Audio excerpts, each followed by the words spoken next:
Okay, so welcome to this revision session. We are looking at the test 2 that you just wrote. So it has two questions. Today we'll do question 1.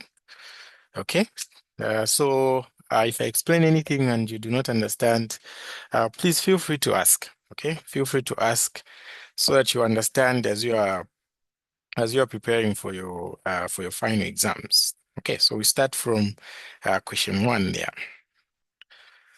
Okay, so those who are not here, they'll find us and I'll also post the recorded class. So the first question here on question 1A, they're saying list 4 properties of a standard normal distribution. Okay, list 4 properties of a standard normal distribution. So there are a lot of properties for the standard normal distribution. So you can just pick any 4 and list them. Okay, so to draw a picture of a standard normal distribution, it will be something like this. And then here you have a symmetric bell-shaped curve like that. So I haven't drawn it accurately, but it will look something like this. Then in between here, you have your Z is equals to 0. Okay, so this is the standard normal distribution. Okay, so now we can start mentioning the properties. So the first property, okay, if a certain random variable, let's say x, follows a standard normal distribution, then the mean will be 0 and the variance will be 1, as well as the standard deviation will be 1, because the square root of 1 is just 1. So what you can mention there, you can say the mean is 0. We can see it there. And that's where this curve here will have its peak value at mean is equals to 0. And then the total area under this curve here, okay, the total area under this curve here is equals to 1. So you can say my property 2 is that the total area under the curve, okay, total area under the curve is equals to 1. Okay, what other properties can we say? We can say, okay, so here the mean is 0. You can state it together with the variance if you want is equals to 1, or the standard deviation is equals to 1. Okay, and then the total area of the curve is equals to 1. Okay, and then the other property is that the standard normal distribution is symmetric. Okay, so it has the symmetric property. So what does this symmetric property mean? It means that if I find the probability that Z, okay, is less than a certain number, let's say A, okay, this here is the same as the probability that Z is greater than the negative of this number, like this. Okay, so this symmetric property, you can also write it in this way. You can say probability that Z is less than minus A is equals to probability that Z is greater than the positive of this A, like this. Okay, so this property is very important when you're finding the probabilities from the Z-score table when you're not given the Z-score table for the negative values. You're just going to be converting, okay? If you have a negative value, you convert it to the positive value using the symmetric property. And then you go to the Z score table for the positive values, you still find your probabilities. Okay, some of you were asking me, like, how do we find those probabilities that have a negative when we do not have the negative Z-score table? Okay, so you don't need to have the Z-score table. Just you have to use this symmetric property here to find the probabilities when you've been given a negative what value. Okay, the other property, you can say that this standard normal distribution, okay, is unimodal. So unimodal means what? It means it has one peak value. So you can see as it is going in this direction, okay, it's increasing here. It has a peak value here, meaning the highest point, and then it starts dropping like that. So it has a unimodal property, okay, and it's also what? Bell-shaped. So it's unimodal and also it's bell-shaped. So these are the 4 that you can mention, but they are not the only ones. Okay, so what other properties can you state? Okay, I'll write them here. So I'll say number 5, you can say for the normal distribution, for the standard normal distribution, okay, the mean is going to be equal to the is going to be equal to the median, and it's going to be equal to the what? To the mod. Okay, no wonder it's symmetric like that. It's not skewed either to the left or to the right. So meaning the mean, the median, and the mode, they're just the same things. Okay, they're just the same things. Okay, so those are the five that I've mentioned here, but there are more. You can try to search for more, and then when the question comes, you can mention any of the four to get the 4 marks there. Okay, so any questions there? Okay, I assume there are no questions there. So I'll proceed to part B. So part B here, it has 2 ways in which you can do it. Okay, but I'll just go with the simpler one. So the simpler one is what I used when I was solving the tutorial sheet. Okay, so here they're saying if Z follows a normal distribution with mean 0 and variance 1, okay, find the following probabilities. So they're saying probability on A is that probability of the modulus of Z is less than or equal to 2.323. Okay, so when you go on the Z distribution table, you can only find values, okay? You can only find values that are rounded off to 2 decimal places. So if you have 3 decimal places like this, okay? Okay, the easier way is just to round off to 2 decimal places. But the other route, you can use what we call as interpolation. Okay, but that one takes a lot of time. So we're just going to round off. So we're going to say this one is, okay, approximately the same as the probability that Z in modulus is less than or equal to, and then I round off this value here to 2 decimal places. So it will be 2.32 like this. Okay, so the answer to this is approximately equal to this. So we can now use this to find the answer. So now, when you have a modulus less than something, okay, let's say A is less than or equal to B. This here is the same as you put A in between, and then you say less than or equal to, and then here you say less than or equal to again, and then you put a negative B here and a positive B there. Okay, so whenever you see something like this, it's the same as something like this. So that's what I'm going to do here. I'm going to say this is approximately equals to the probability, okay, that Z less than or equal to, less than or equal to, and then here I'll put the positive number, which is 2.32, and then here I'll put minus 2.32. Okay, so this is what we have. And then if I have the probability that Z is between 2 values, then that is the same as the probability that Z is less than 2.32, okay? And then minus probability that Z is less than the first number that I can see here, which is just minus 2.32. Okay, so now using the properties that we listed on A, we said the standard normal distribution is what? Symmetric. So meaning if I get this part here, that is the probability of Z is less than minus 2.32. This part here is the same as by symmetry. Okay, it's the same as the probability that Z is greater than, and then I put a positive value there, so which is 2.32 like this. Okay, and then if I have a greater than, I always aim to change it into a less than. So I change that using the complement rule. So this part here is the same as 1 minus the probability that Z is less than 2.32. So what is going to happen here is that where there was this guy here, I'm going to replace it with this because I don't have the negative Z-score table where I can use to find this thing here. So I'm going to say probability of Z is less than 2.32 and then minus, in the brackets, I'll put this, which is this. So that is 1 minus probability that Z is less than 2.32 like that.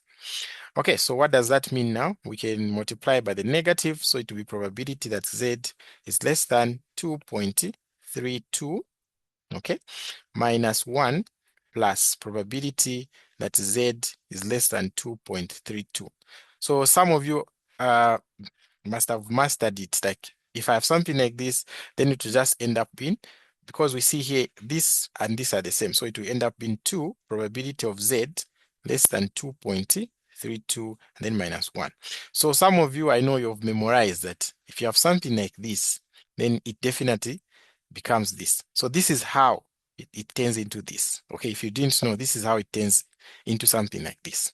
Okay, so but when you're in the test or you're in the exam, okay, it's not necessary to show all these steps. Here, I'm just showing them so that you know. Okay, so if your memory is good, okay, if your memory is good, just know that if I have the probability that the modulus of z is less than something, then it's going to be 2, probability that z is less than that, and then minus 1. Okay, so you can actually skip all these steps here. But I've shown you, in case you forget, you can go by the steps. So it means now we're just finding this probability here from the what? From the positive z score. Okay, so we're going to say this is approximately 2 probability of z less than 2.32 and then minus 1. So this is just going to be equals to what? Okay, so this will be 2. And then what is the probability that z is less than 2.32? So we go to the z score table. Okay, so 2.32. So z score table is somewhere here.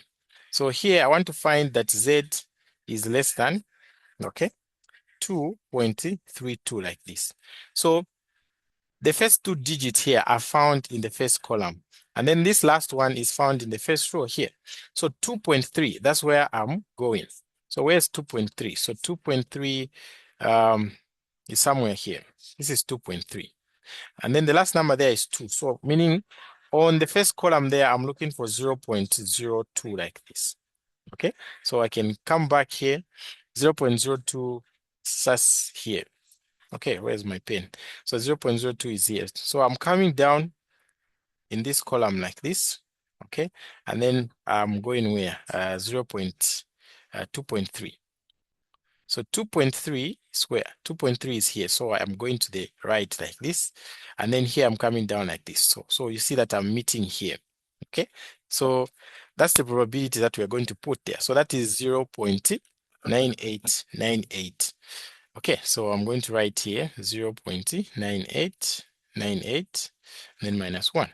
So here, just now do with your calculator. So 2 multiplied by 0.9898, then minus 1. It's going to give me the probability of 0.9796. So this is the answer there. Okay, so any questions there before we move to B? Okay, no questions. I'll move. So part B is actually simpler than this part A because this one here is just direct. They're saying probability that Z is greater than 2.342. Again, we're just going to round it off to 2 decimal places. So it will be probability that Z, okay, is greater than 2.34 like this. So this here will just be what? Probability. It will be 1 minus probability of Z minus 2.34. So your aim should always to change this thing here into a less than. Okay, if it's a greater than, you change it into a less than. That's when you can get those values on the Z score table. Okay, so this will just be 1 minus. So you can check on the table what this value is. Okay, so here I'll just write it. Okay, so if you check the value for Z is less than this, it will just be 0.9904. Then I'll subtract this. So 1 minus 0.9904. I'm finding my answer to be 0.0096. So this is my answer here. Okay, so any questions there before we move to B? Okay, so if there are no questions, we move to the next one, which is B2, this one here. Okay, so here they're saying the systolic blood pressure of patients follows a normal distribution with a mean 120, okay, and a standard deviation of 10. Find the probability that the patient's systolic blood pressure, okay, is greater than 140 millimeters of mercury, and B, it's between 115 millimeters of mercury and 130 millimeters of mercury. So this is a direct question from the tutorial sheet, okay? So I'll say let X, okay, be the systolic blood pressure.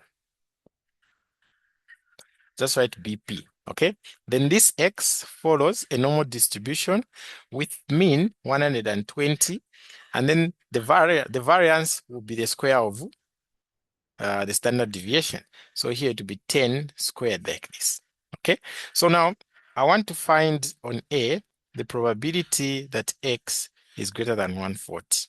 So I just have to standardize these guys. So remember that z is equals to x minus the mean over standard deviation.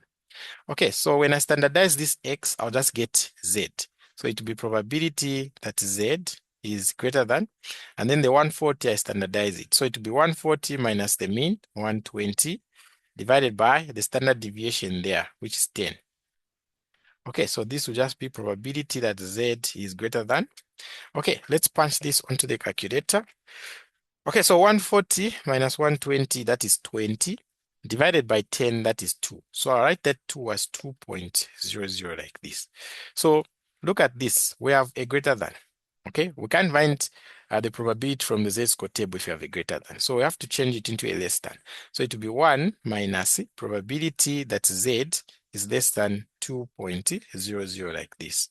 So this will be 1 minus, and then we go and look for this probability. Okay, so when I go to the z-score, I'm now looking for the probability that z is less than 2.00. Okay, so 2.0 is this one here. Okay, this is 2.0, and then 00 is this same first line like this. So I'm just coming there. So that is my z-score there. So it is 0.97725. I can round off the 5, so it will be 723 if I want. So I'll come here and write, okay, 0.97773. So here I'm just going to subtract now. So 1 minus 0.9773 is giving me 0.0227. Okay, so that's the approximate probability that the systolic blood pressure, okay, is going to be greater than 140. Okay, so that is part A. And then let's look now at part B. So part B, we are going to do just a similar thing. We're just first going to standardize. So we are finding the probability, okay, that x is between 115 and 130 like this. So this by definition, remember what we did on question 1, we said it's the same as probability of x being less than the bigger number, then minus the probability of x being less than the smaller number, which is 115. So on both of these, we are going to standardize them. So it will be probability that, if I standardize the x to just be z minus, here it will be 130 minus 120 divided by 10. Minus probability, okay, if I standardize the x, I get z less than 115 minus 120 over 10. Okay, so this will just be the probability that z is less than. So let's do 130 minus 120 and then divided by 10. So there I get 1. So that 1, I'll write it as 1.00 like this. Okay, minus probability that z is less than. There, it's 115 minus 120 and then divided by 10. Okay, so there I'm going to find minus 0.50 like this. Okay, so again, I do not have the negative z-score table. Okay, so I need to convert this guy here into a positive z-score. So it will be by symmetry, z is less than minus 0.50. It's the same as the probability that z is greater than 0.50, which this by the complement rule is 1 minus probability that z is less than 0.05. Okay, so this becomes probability of z less than 1.00 minus 1 minus the probability that z is less than 0.05. Okay, 0.50 here. Okay, so this will just give me the probability that z is less than 1.00 plus the probability that z is less than 0.50, then minus 1. Okay, so I just have to get this probability from the z-score table, this probability from the z-score table, and then I put there, and then I find the answer. Okay, which I believe all of you guys are able to do that. Okay, so I'll just write the answer there. So if you go to the z-score table, you get the probability that z is less than 1.00. That one is going to be 0.8413 minus, and then plus the probability, okay, that z is less than 0.50, okay, is 0.6915 in minus 1. So now we punch this whole thing onto the calculator.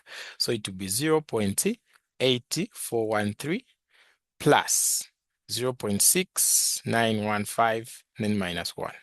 So this will give me 0.5328. So that is the probability that the systolic blood pressure is between 115 and 130. Okay, so any questions there, guys? Any questions there?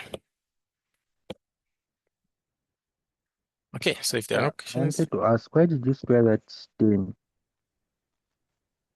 this one here. Okay, so Yes, that we 10 I is have a squared question. now. okay, so first I answer the I have a one. question. Okay, just a minute, I answer why I did this. So you are squaring this 10 here because when you're writing the distribution of some random variable, okay, if x follows a normal distribution, okay, it will have mean here and then sigma squared. So this sigma squared here represents the variance. Okay, represents the variance. And we know that the variance is just the square of the standard deviation. Okay, so in this question, we are given the standard deviation, which is 10 here. Okay, so but when writing it as a distribution, we always put the variance here.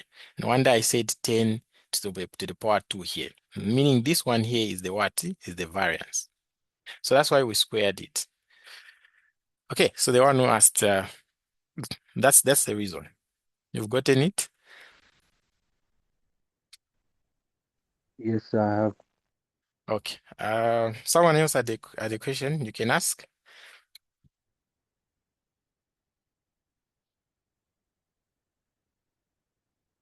The lady who had a question, you can ask.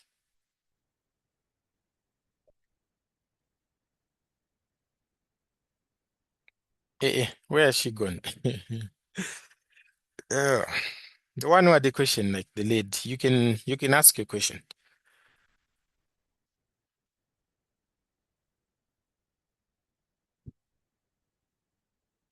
Okay, so I don't know if it's network or it's what, but you ask your question when you're back anyway. Okay, so I'll move to question B3.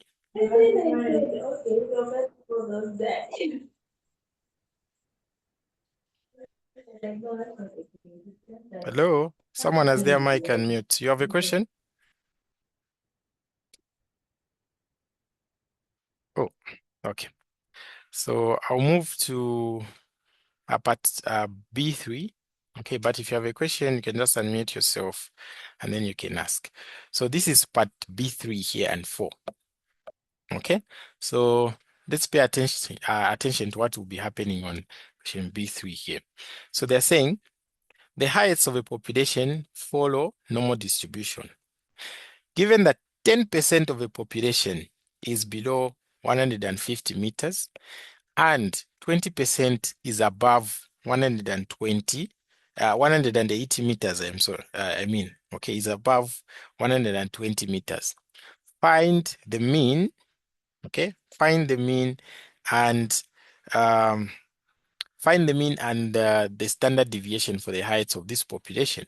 Write your answer to one whole number. So here, we've been given the probabilities, and then they want us to find the mean and the standard deviation. Okay, so what you're going to do here, first of all, you're going to say let x, okay, let x represents the heights. Okay, let x represents the height. Then we've been told that this x follows a normal distribution, okay, with mean mu and variance sigma squared. Okay, this is what we've been taught there. Okay, and then we've also been saying that given that 10% of the population is below 150 meters, what does that mean? It means that the probability, okay, that x is less than 150 centimeters, okay, is just equals to 10%. So 10% is the same as 10 over 100. So this would be 0.10 like this. So I write 0.10 like this, okay? And then the other thing they're saying 20% is above 180 meters. So meaning that the probability that x is above 180 meters is just 20%, which is the same as 0.20. Okay, so our task here is to find the mean and the standard deviation. So remember, the z-score is given by mu, okay? It's given by x minus mu over the standard deviation. So I want to find this mean here and this standard deviation here. So what do we do to these probabilities that we've been given, okay? The first thing is to standardize them. So this one, it will be the probability of, if I standardize this x, I'm going to get z less than, if I standardize this guy, it will be 150 minus the mean that I want to find, that I do not know, divided by the standard deviation that I do not know as well. So it will just be 6 there, okay, is equals to 0.10 like that. Okay, and then on the other side here, I have a greater than symbol there. So before I standardize, I have to make that symbol to be a less than. So how do I do that? I do that by the complement rule. So this part here, same as 1 minus the probability that x is less than 180, right? And then is equals to 0.20. So if I make the probability of x being less than 180 as the subject of the formula, I can take it to the other side and then bring this to the other side. So it will be 1 minus 0.20 is equals to probability that x is less than 180 like this. So 1, okay, 1 minus 0.20, that's 0.80, is equals to probability that x is less than 180. Okay, so the probability that x is greater than 180 equals to this is the same as this guy here. So now I'm going to standardize this part here because it's the one that has the less than. Okay, so I can erase this part here. So I'm going to say what we have is the probability that x is less than 180 is equals to 0.80 like this. Okay, so now I can standardize that part. So it will be the probability, if I standardize x, I get z. So it will be z less than 180 minus mu divided by the standard deviation should be equal to 0.80. So here, for us to find the mean and the standard deviation, we just have to come up with two equations. So how are we going to find those two equations? Okay, so I'm going to say probability that z is less than, I'll say let this part here, okay, be equal to k. So k and then is equals to 0.10.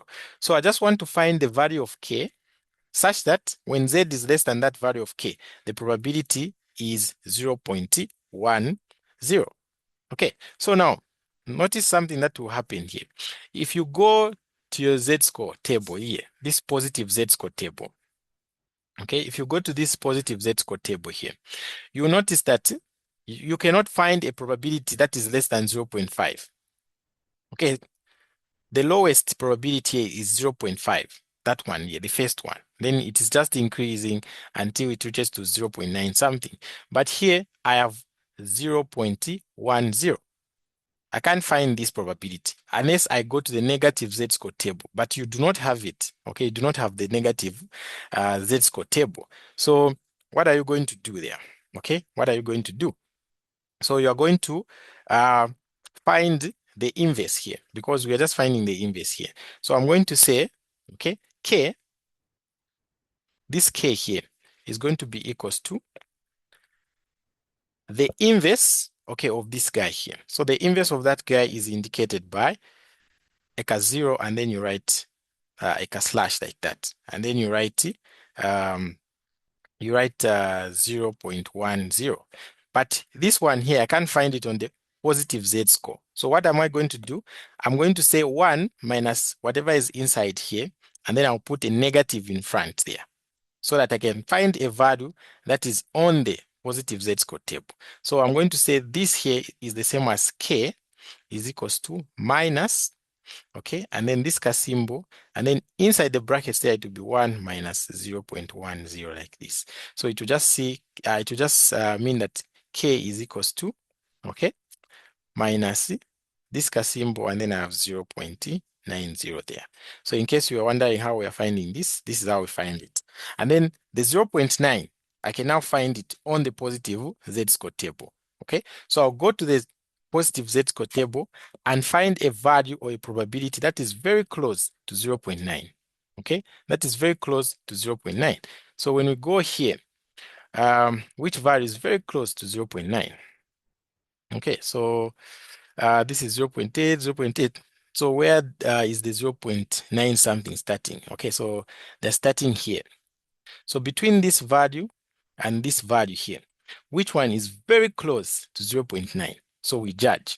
So how do we judge? Okay, we look at this number here, and we also look at this number here. So this number here, the 0.90147, it's above the 0.9, right? And then this one here, it's below the 0.9.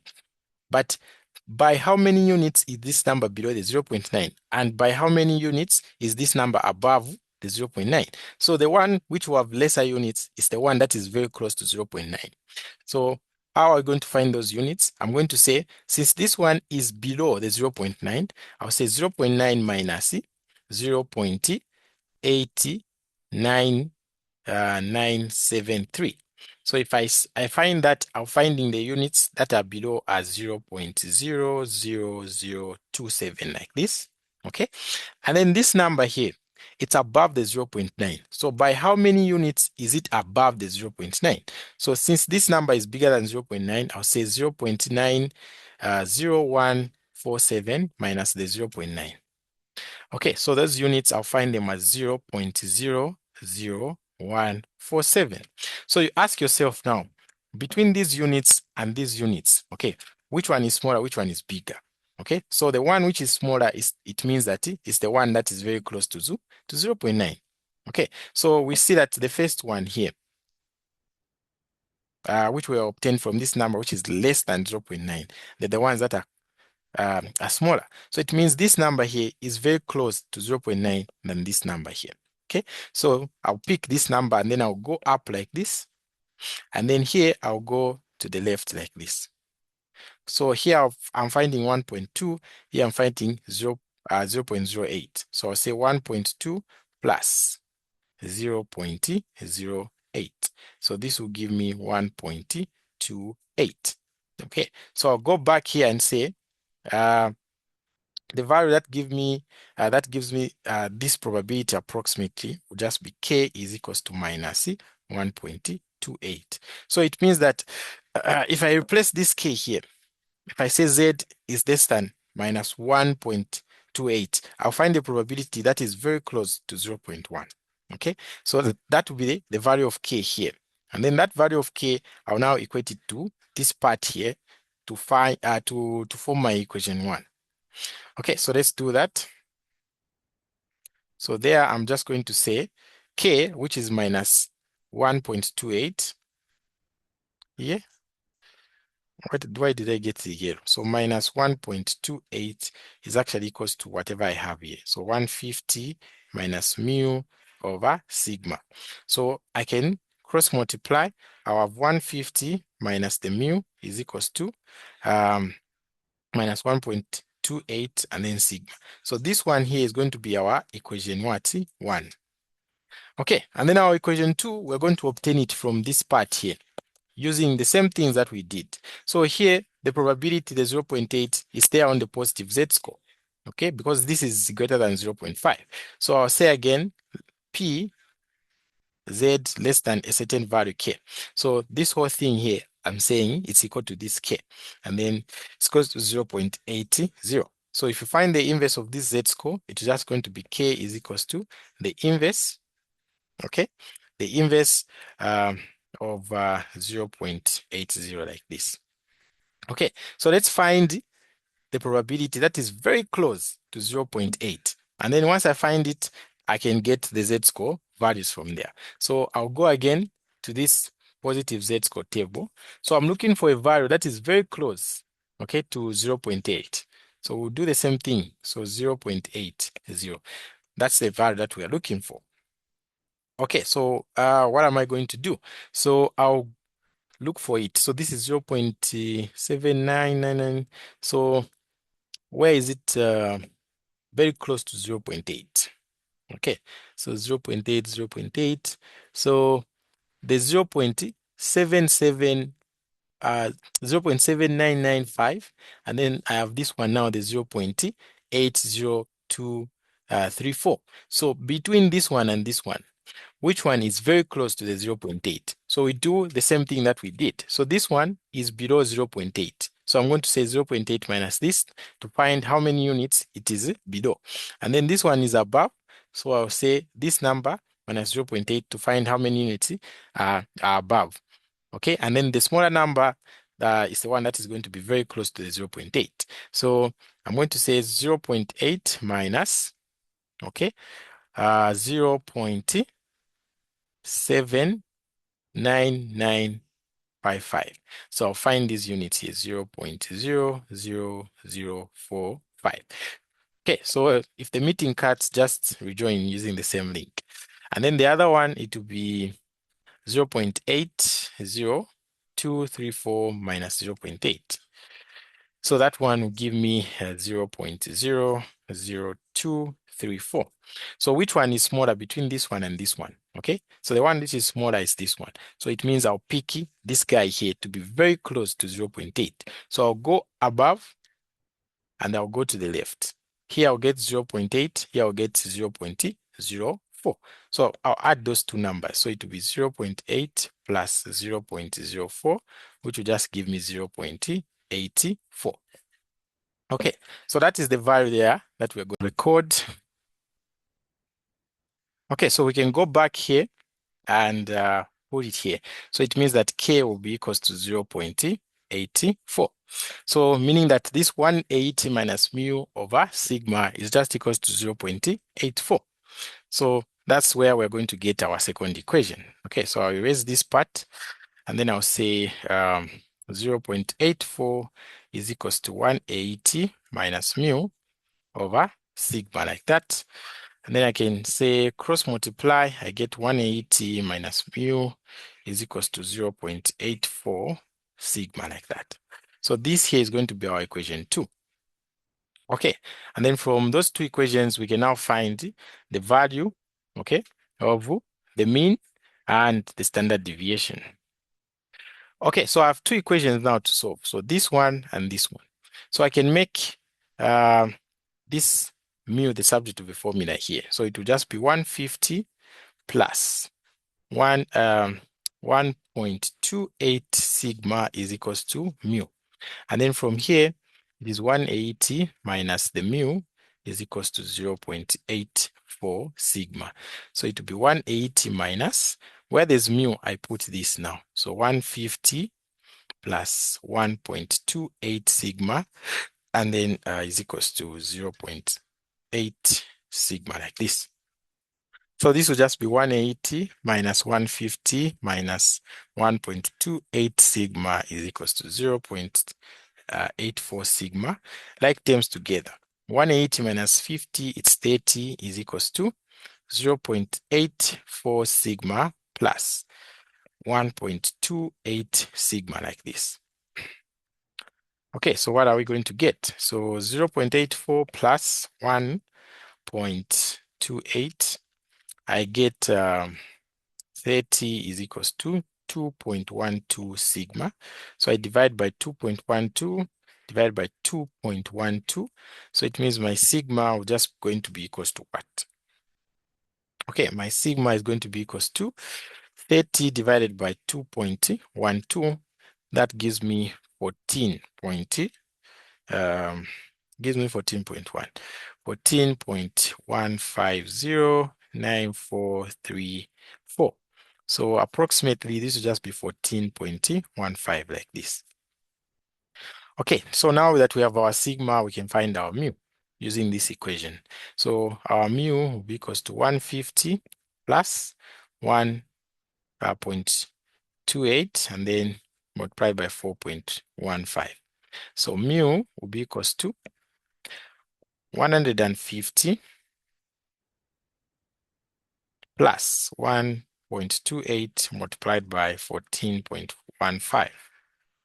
Okay, so that gives me 168.11 like this. Okay, so it means my mean will just be 168.11, and then my standard deviation will just be about 14.15. Okay, so that is all there.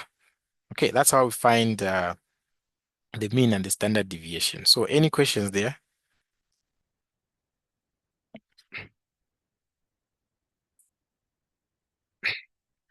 Okay, so if there are no questions, let's move to part 4, this one here, which is the approximation of the binomial to the normal distribution. Okay, so here they're saying in a clinical trial, 60 out of 100 patients are expected to respond to a drug. What's the probability that between 65 and 70 patients responded? Okay, so here the total number of patients that we have is just 100. Okay, and then out of these 100, 60 responded. So meaning the probability of success is 60 over 100, which is just what? 0.6. So from this, if I calculate my Q, it will just be 0.4. Okay, so that's the only information that we have. So now they want us to find the probability. Okay, they want us to find the probability that between 65 and 70 people responded. So this is the binomial distribution because we have fixed number of trials and the probability of success. So meaning that X follows, okay, a binomial distribution with n 100 and then the probability of success being 0.6 like that. Okay, so we want to find the probability that X is between 65 and 70. Okay, that's what we want to find. But these are big numbers, so we cannot manage to use the binomial distribution. So what are we going to do? We're going to use the binomial approximation to the what? To the normal. That's what we're going to use here. But we have certain conditions that should be met. So I'm going to say, let's find my mean mu.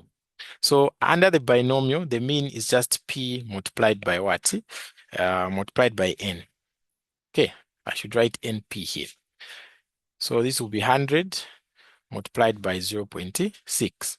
So if this value, okay, if this value is greater than 5, then it means we can use the approximation of the binomial to the normal distribution. So 100 multiplied by 0.6, it gives me 60. And I see that 60 is actually greater than 5. So I'm allowed to use the approximation of the binomial to the normal. And then I also find my variance. Okay, so my variance, sigma squared, is going to be equals to NPQ. So this should be 100 multiplied by 0.6 multiplied by 0.4. So if again this is greater than 5, then I'm allowed to use the approximation. So I'm going to say 100 multiplied by 0.6 multiplied by 0.4.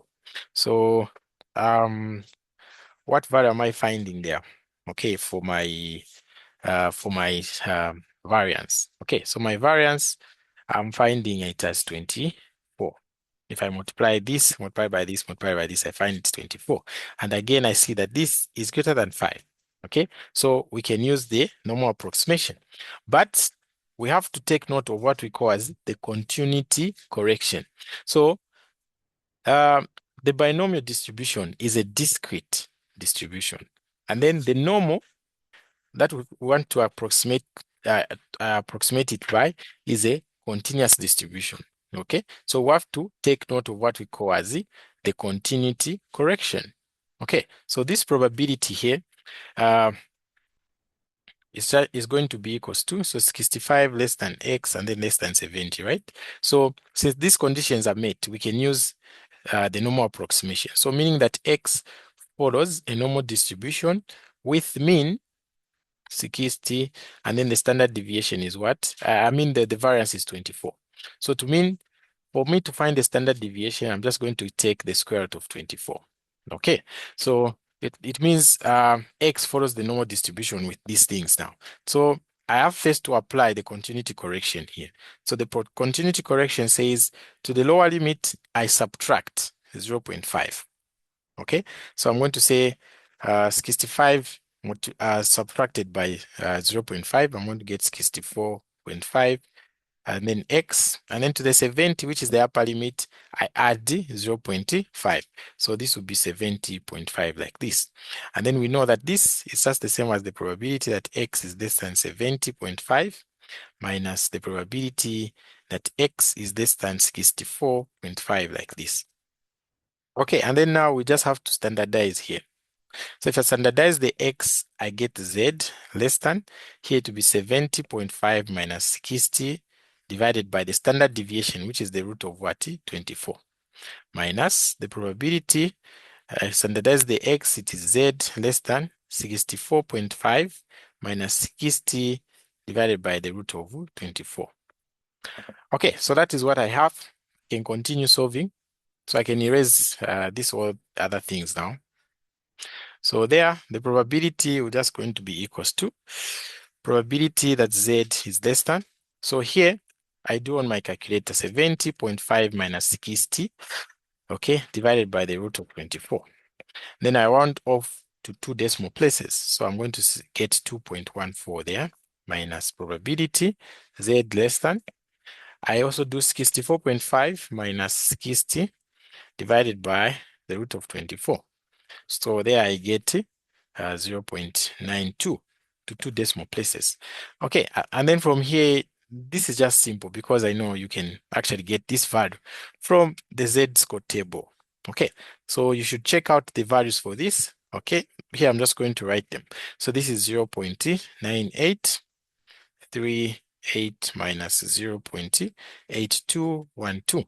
So this is just going to be equals to 0.1626. So that is the probability, okay, that between 65 and 70 patients responded. Okay, so any questions there? Okay, so if there are no questions, let's go to part C, which is this one. So part C, they're saying a random sample of size 36 patients, okay, so meaning my N is 36, is drawn from a population which is normally distributed, okay? So normally distributed with mean mu of 60. So this is equals to 60, and then standard deviation of sigma. So meaning the variance here is just sigma squared like this. Okay, the sample mean of these patients, X bar, okay, by mass, they're saying what? The sample mean of these patients is X bar, okay? And then the standard error, okay, the standard error is 2 kgs. State the distribution of the sample mean. Okay, state the distribution of the sample mean. So if X comes from the normal distribution, okay, with the mu 60 and sigma and variance sigma squared, okay, then the mean from the sample, okay, that came from this population is going to follow the following distribution. So this is part A. So it will be X bar follows the normal distribution with the name, with the same mean, okay, of 60, but the variance has to be divided by the sample size. Okay, so it will be sigma squared here over the sample size, which is n. Okay, so what is n? N is just 36. What is this sigma squared? I do not know it, so I have to find it. So here we've also been told that the standard error, okay, the standard error has been given as 2. So what is the standard error? The standard error is when you divide the variance of a population by the size of the sample. Okay, that's the standard error. So standard error is just the variance of a population divided by sample size. So the standard error here, they've given me 2 is equals to sigma squared over, and then n has been given as 36. So over 1. So I can cross multiply. So it means my sigma squared, which is my variance, is equals to 2 multiplied by this 36 here. So I'll say 36 multiplied by 2. So that would be what now? Okay, so that would be 72. Okay, so that would be 72 there. And then what else? Okay, so that would be 72. So my sigma squared is it correct? Okay, my sigma squared is equals to 72. That's what I have there. Okay, so my standard error has been given as 2 there, okay? And then is equals to sigma squared over root of n there. Okay, so if I say modular square root of 72, what do I get? I'm getting something else. Okay, so maybe it would be better here if we took the square roots first, okay, before we find the value of the sigma, because here it's giving me something else. So the standard error, okay, it's better we use this formula. So this guy, the same guy here, but you just take the square root. So if you take the square root, I will remain with sigma on top, and then down there I'll have the root of n. So it's better we use this one here. So I'm going to say standard error has been given as 2 is equals to sigma over the root of n, which is 36. So this will be sigma is equals to 2 multiplied by the root of 36. So this will just be 2 multiplied by, this guy will be what now? This guy will be, okay, this guy here will be 6. So the sigma is equals to 12, like this. Okay, so meaning that the distribution of the sample mean is going to be normal with the mean 60, and then the standard error, this guy here, okay, standard error is going to be equals to sigma squared, so that will be 12 squared over, okay, the sample size, which is 36, like this. So this will just be x bar follows normal with 60, and then here, what do I get? So it will be 12 squared divided by 36. So that will be 4. Okay, so this here is the distribution of the sample mean. Okay, is the distribution of the sample mean. Okay, so that's the distribution of the sample mean. Okay, and then from there, what are we going to do now? So we found that the distribution of the sample mean is x bar is follows a normal distribution with mean 60 and then the standard error of 4, like this. So we can now use that to calculate part B. So part B, we're going to say, what is the percentage? They're saying, what is the percentage? Okay, what is the percentage that the sample mean is between 58 kgs and 62 kgs? So B, we are finding the probability, okay, that the sample mean is between 58 and what? 62. This is what we are finding. So this is the same as the probability that the sample mean is less than 62 minus the probability that the sample mean is less than 58. So since we're dealing with sample mean here, the z-score value will be this. So it will be z is equals to x bar minus the mu over sigma and then square root of n. So this will be the z-score value here. Okay. All right. So from there now, we just standardize whatever we have. Okay, we just standardize whatever we have. So here it will be, if I standardize the x bar to just be z less than, this will be 62 minus the mean. Okay, 62 minus the mean, that will be what now? 62 minus the mean, it will be, the mean is 60, and then divided by, okay, sigma over the root of n. Remember, this guy here was the sigma squared over n, the 4. Okay, so if I take the square root of both sides, I'm going to get sigma over the root of n, which will just be 2. So I'm dividing by 2 here, which is this guy. Okay, and then I'm doing the same to the other side. So Z less than 58 minus 60 over 2. So this will just be probability that Z is less than. Here, it will be 2 over 2, which will just be um, what? It will be 2 over 2, which will just be 1. So this here will just be 1.00 minus, here it will be probability, okay, of Z less than minus 1.00 like this. Okay, so when you apply the symmetric part, the complement part, the final answer that you are going to find here just be 2, probability that Z is less than 1.00 minus 1. Okay, so you should try to find this here. I showed you on how to go about it. So use the symmetric here to express it as a greater than 1. Then you use the complement, okay, to get back the less than sign. So we are going to get this at the end. So now we're just looking for this probability here. So it will be 2 multiplied by this probability. You can just get it from the z-score table. So it is 0.8413, then minus 1.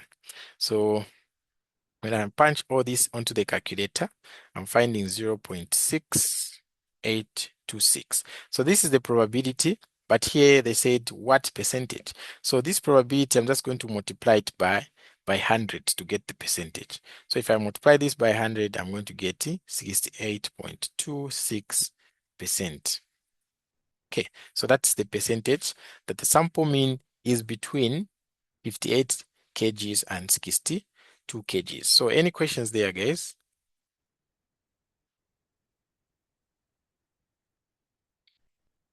Okay, so the following question also uses the distribution of the sample mean. So this is what we have. So here they're saying a survey shows 70% support the policy. So 70% support the policy, that is the probability of success. It is 70 over 100, which will just be what? 0.7. So it means the probability of failure will just be 1 minus 0.7, which will be 0.3 like this. Okay, and then what is the probability that a random sample of 120 people shows support of at least 75%? So N has been given as 120. Okay, and then we want to find the probability, okay, that at least 75% show support. So here we're going to use the sampling distribution. That's the only way we can find the answer here. So remember we said the sampling distribution follows the normal distribution, okay, with okay, so here we're going to say this sampling distribution follows the normal distribution with the probability of success P, okay, and then comma P multiplied by Q divided by N, like this.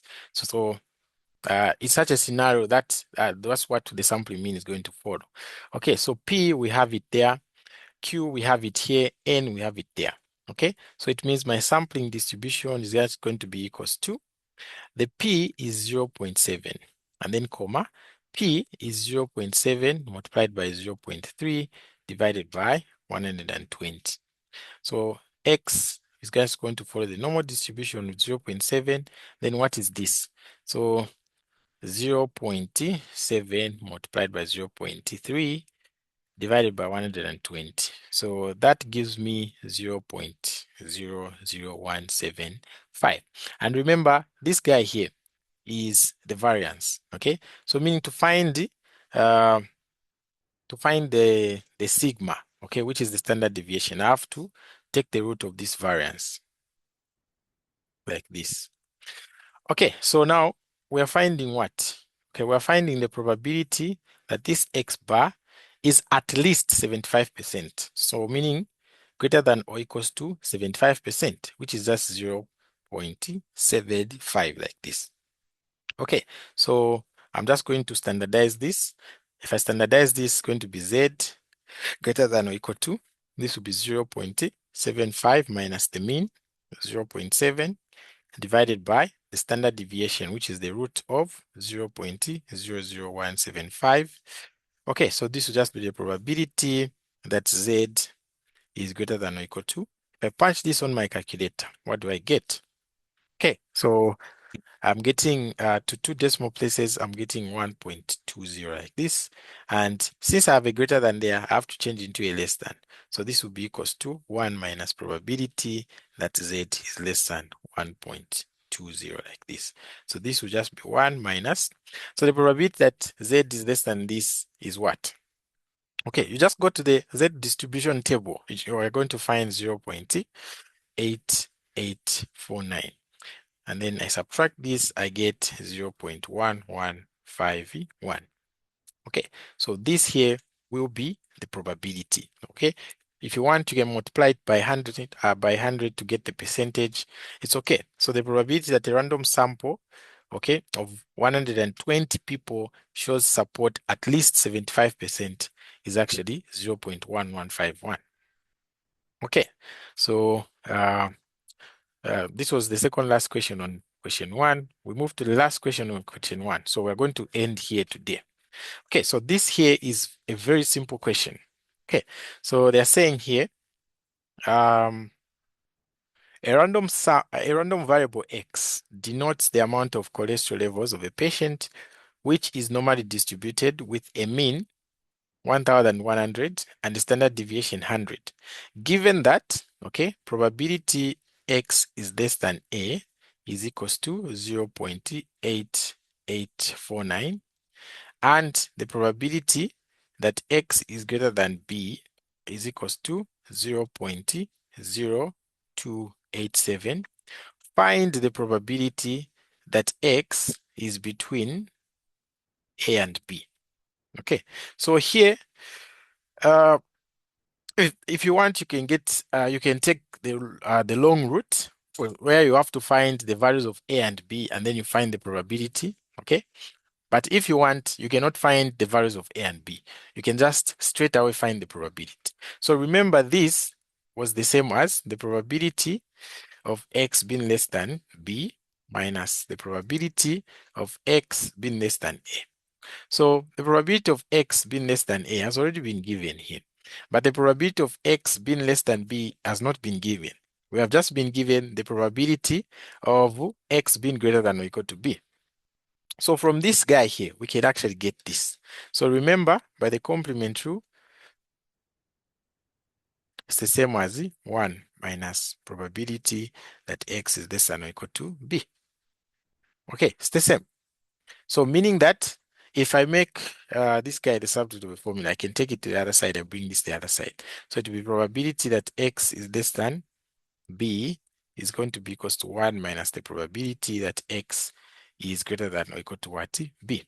So here, where there's less than, I'm going to put this. So it will be 1 minus probability of X being greater than or equal to B minus the probability that X being less than or equal to B. Okay, and then I have this value is there. I have this value is there. So I can just replace those values and find the probability. Okay, so it will be 1 minus, this probability is 0.0287 minus, this probability is 0.8849. Okay, so just punch that onto the calculator now. So it will be 1 minus 0.0287 minus 0.8849. Okay, so that will give me 0.0846. So that is the answer there. Okay, but if you want, you can go on and find first of all the values of A and B, and then you come and find the probability. It's still the same. You are going to find the same ones. Okay, so if you choose that route, you should find that your A is 1220, and then your B is equals to 1290. And then you can use this to find the probability. You're still going to find the same value here. Okay, so any questions there, guys? Otherwise, I'll end here for today. So we'll do the other question part 2. We'll do it when again do we have math? Is it Friday or Saturday? I don't know. Friday or Saturday, we are going to do part 2 of this test 2. Okay, so if there are no questions, I'll end here. And then I'm going to upload the video for I've seen someone send tutorial sheet 7 for math. So I'm going to solve those questions, and I'm going to upload the video on the website so that you can watch at your own time. Okay. Otherwise, thank you so much and have a blessed night.